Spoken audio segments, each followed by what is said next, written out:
ಪ್ರತ್ಯೇಕ ಧರ್ಮದ ಕೂಗು ಮತ್ತೆ ಮುನ್ನೆಲೆಗೆ ಬಂದಿದೆ. ಇದು ಪತ್ರಿಕೆಗಳಲ್ಲೂ ಕೂಡ ನೋಡಿದ್ದೇನೆ.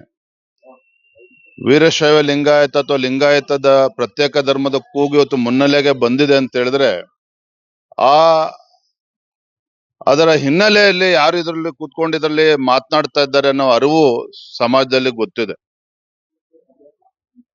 ಇವತ್ತು ಹಿಂದೂ ಧರ್ಮವನ್ನು ಕೂಡ ನಾವು ರಕ್ಷಣೆ ಮಾಡ್ಕೋಬೇಕಾಗಿದೆ. ಧರ್ಮವನ್ನ ಒಡೆಯುವಂತ ಒಂದು ದುಸ್ಸಾಹಸಕ್ಕೆ ಏನ್ ಕೈ ಹಾಕಿದ್ದಾರೆ ಅದನ್ನು ಕೂಡ ನಾವು ಗಮನಿಸಬೇಕಾಗಿದೆ. ಇದ್ರ ಮಧ್ಯೆ ಸಮಾಜವನ್ನು ಕೂಡ ಒಗ್ಗೂಡಿಸುವಂತ ಕೆಲಸ ಆಗ್ಬೇಕಾಗಿದೆ. ಆರ್ಥಿಕ, ಸಾಮಾಜಿಕ, ಶೈಕ್ಷಣಿಕವಾಗಿ ಇವತ್ತು ಒಕ್ಕಲಿಗ ಸಮಾಜ ಇರ್ಬೋದು, ವೀರಶೈವ ಲಿಂಗಾಯತ ಸಮಾಜ ಇರ್ಬೋದು, ಮುಖ್ಯವಾಗಿ ಪರಿಷ್ಠ ಜಾತಿ, ಪರಿಷ್ಠ ಪಂಗಡ ಅಂದ್ರೆ ಹಿಂದುಳಿದ ಸಮಾಜಗಳು, ಎಲ್ಲಾ ಸಮಾಜಗಳಲ್ಲೂ ಕೂಡ ಆರ್ಥಿಕವಾಗಿ, ಸಾಮಾಜಿಕವಾಗಿ, ಶೈಕ್ಷಣಿಕವಾಗಿ ಹಿಂದುಳಿದಿರ್ತಕ್ಕಂಥವ್ರು ಎಲ್ಲ ಕಡೆ ಇದ್ದಾರೆ. ಎಲ್ಲಾ ಸಮಾಜಕ್ಕೂ ಕೂಡ ನ್ಯಾಯ ಕೊಡುವಂತ ಕೆಲಸ ಇವತ್ತು ಆಗ್ಬೇಕಾಗಿದೆ.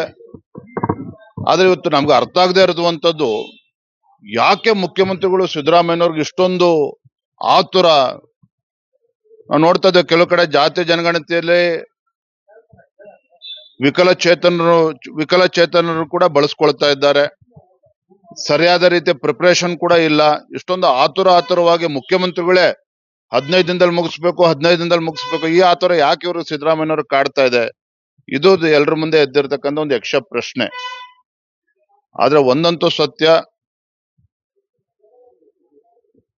ಕೆಲವು ಶಕ್ತಿಗಳು ಸಮಾಜವನ್ನ ಒಡೆಯುವಂತ ಕೆಲಸಕ್ಕೂ ಕೂಡ ಕೈ ಹಾಕಿದ್ದಾರೆ. ಹಿಂದೂ ಸಮಾಜವನ್ನು ಕೂಡ, ಧರ್ಮವನ್ನು ಕೂಡ ಒಡೆಯುವಂತ ಒಂದು ದುಸ್ಸಾಹಸಕ್ಕೆ ಕೈ ಹಾಕಿದ್ದಾರೆ. ಹಿಂದೂ ಕೂಡ ಈ ಷಡ್ಯಂತ್ರಗಳು, ಪ್ರಯತ್ನಗಳು ನಡೆದಿತ್ತು. ಅದರಲ್ಲಿ ಯಶಸ್ಸು ಸಿಕ್ಕಿರ್ಲಿಲ್ಲ, ಮುಂದೆನೂ ಕೂಡ ಸಿಗೋದಕ್ಕೆ ಸಾಧ್ಯ ಇಲ್ಲ.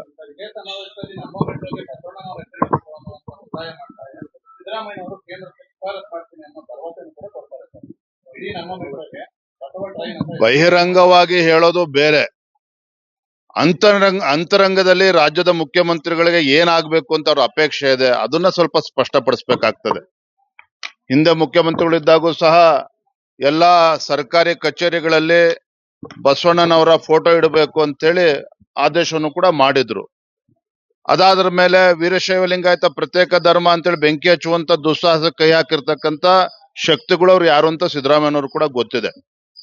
ಹಾಗಾಗಿ ನಾನು ತಮ್ಮ ಮೂಲಕ ರಾಜ್ಯದ ಗೌರವಾನ್ವಿತ ಮುಖ್ಯಮಂತ್ರಿನ ಕೇಳೋದು ಇಷ್ಟೇನೆ, ರಾಜ್ಯದ ಮುಖ್ಯಮಂತ್ರಿಗಳಾಗಿ ಎಲ್ಲಾ ಧರ್ಮ, ಎಲ್ಲಾ ಸಮಾಜದ, ಎಲ್ಲಾ ವರ್ಗದ ಜನರನ್ನು ಕೂಡ ರಕ್ಷಣೆ ಮಾಡುವಂತ ಒಂದು ಆದ್ಯ ಕರ್ತವ್ಯ ರಾಜ್ಯದ ಮುಖ್ಯಮಂತ್ರಿಗಳು ಇರ್ಬೇಕಾಗ್ತದೆ.